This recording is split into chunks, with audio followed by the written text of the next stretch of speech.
guys, I'm Monica, and today we're going to be talking about the benefits, the risks and the best exercises for osteoporosis and osteopenia management.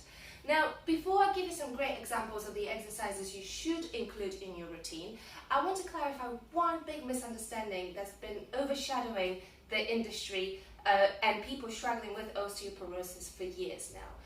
What we have to understand is the risks associated with exercising, and that includes vertebra fractures, are really minimal, and the benefits of exercise outweigh the risks associated with it. Therefore, people struggling with osteoporosis and osteopenia should be encouraged to move more rather than less. Now, what I would like you to understand is the full benefits of the exercise and different types of exercise in order to improve your life with osteoporosis. We're going to be looking at 3 key factors. Each one of them are crucial and really important in improving your overall well-being. Number 1, we're going to have to look at the strength of your bone and the muscles surrounding your bones. Number 2, we're going to look at minimizing the risk of fractures, which will include the balance and the proprioception work.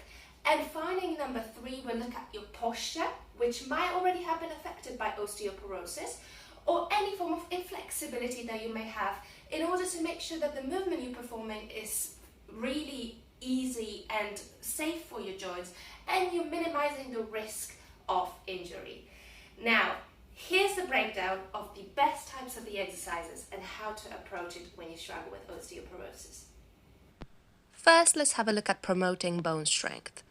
Studies have found that a combination of weight-bearing exercises with impact and muscle strengthening exercises bring the best results when it comes to promoting bone health.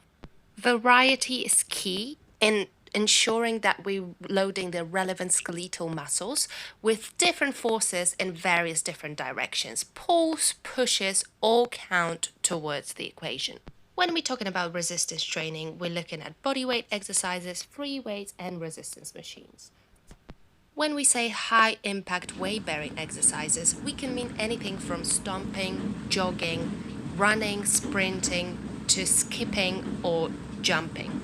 The key to ensure not only the safety of the exercises but also the effectiveness in managing your osteoporosis is to have an exercise professional assessing your current physical activity levels.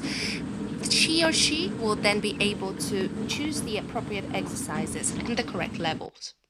The same principles apply to balance training. The reason why we choose balance exercises in training clients with osteoporosis is to increase their body proprioception and the steadiness. The vast majority of osteoporotic fractures happens through falls and trips. Improving your balance means decreasing the likelihood of those falls happening. An appropriate assessment might be even more important in this case, as everyone's balance will be vastly different. Some of us might be perfectly comfortable with the static balance exercises, meaning, for example, standing on one leg, but may struggle greatly with the more dynamic movements or the proprioception exercises, which are also key in ensuring the safety of the movement. And lastly, better balance means more confidence and less fear or anxiety towards physical activity and movement. And finally, the third component, postural assessment.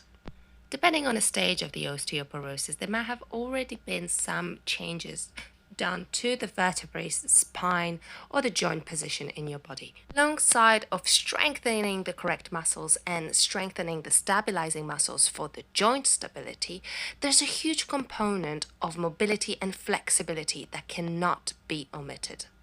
Stiffness can not only cause pain and discomfort, but can really affect the way our body moves and the mechanics of the movement we're trying to perform whilst exercising. Performing any advanced movements, heavy lifts, or any form of high-intensity training without a correct posture analysis puts you at a risk of injuries and joint dislocations.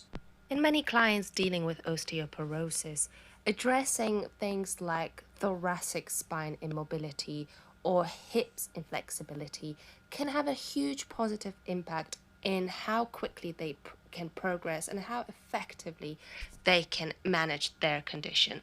And guys, with everything you learned today, always remember everyone's an individual, and what may suit another person will not be appropriate for you.